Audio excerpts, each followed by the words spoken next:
Hello, I'm Warren Fay, a folklorist and performer. The railway has a noble history in Australia. In New South Wales, the first railway was opened in 1855. It ran 14 miles from Sydney to Parramatta. 2005 celebrates its 150th anniversary.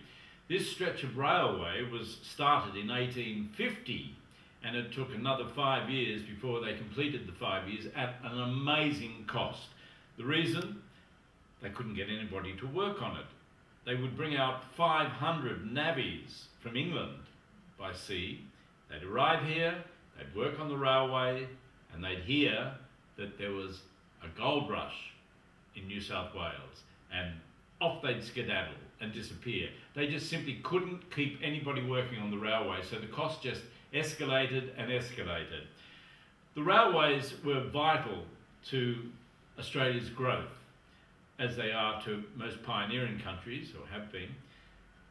In Australia, such a large country, they snaked their ways around where the gold rush had actually come through, and the tracks became railway tracks, and they blasted through mountains. They did extraordinary things to build this huge network of railways. The navvies were the people that worked on the railways, fettlers, navvies. One of the little ditties that was sung at the time went, I'm a navvy, I'm a navvy, I'm a navvy on the line. I get 24 bob a week besides me overtime. All the ladies love the navvies and the navvies love their fun. There'll be lots of little navvies when the railway's done. Some like the girls who are pretty in the face, others like the girls who are slender in the waist.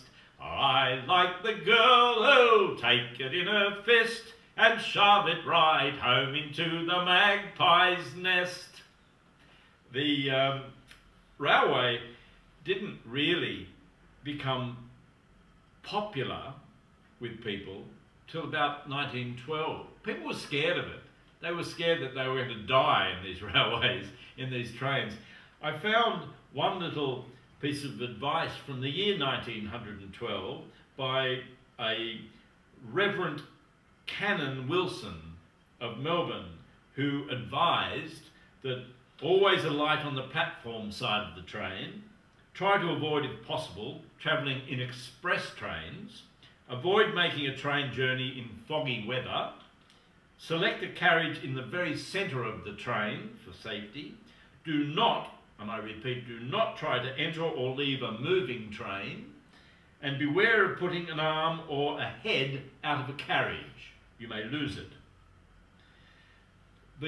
One of the major union struggles at the time was 1917, when there was a massive strike in New South Wales. It virtually crippled the state because the state was very reliant on coal, which was transported by train, especially down from the Hunter Valley and down from central New South Wales, Lithgow and the surrounding areas. There was a song composed at the time, which I recently found, called The New Exhibits, which is typical of union songs that address scab labour, and it's called The New Exhibits. Say, what are these exhibits called? The monkey asked her mate. Those bipeds that the keeper has admitted through the gate. A longing undeniable, the problem to discuss. Have I? Oh, tell me what they are, who comes to live with us? Your question is a poser, and my answer's Humpty-Doo. For likewise I am puzzled much, said the monkey number 2. I've eyed 'em up and I've eyed 'em down, I've viewed them near and far, but twist my tail if I can guess what brand of beast they are. Then went the ape inquisitive behind a pile of rocks, and put her question to a seer, to wit the ancient fox. Oh, Mr. Fox, the monkey asked, I come to learn from you particulars concerning those new tenants at the zoo. The fox, he wunk a knowing wink, peculiar to seers. Oh, they, he said, are what are called the rural volunteers. God gave them a backbone each, but right against their wish, they much prefer to emulate the spineless jellyfish. God gave them strength with which to help the weak who call for aid. It was, I think, the one mistake that ever heaven made. And curious folk they are at best, the cussest of all. God gave them legs, and yet how strange, they each prefer to crawl. God gave them eyes with which to see, but bitter facts remind my comprehension stubbornly that most of them are blind. God gave them each a brain to use, but this you wouldn't guess. They get their thinking done for them by bulging's belly press. I thank you much, the monkey said.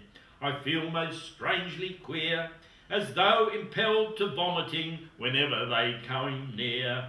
It isn't fair to our good name, to either fox or ape. So when the night enfolds the zoo, I'm making my escape.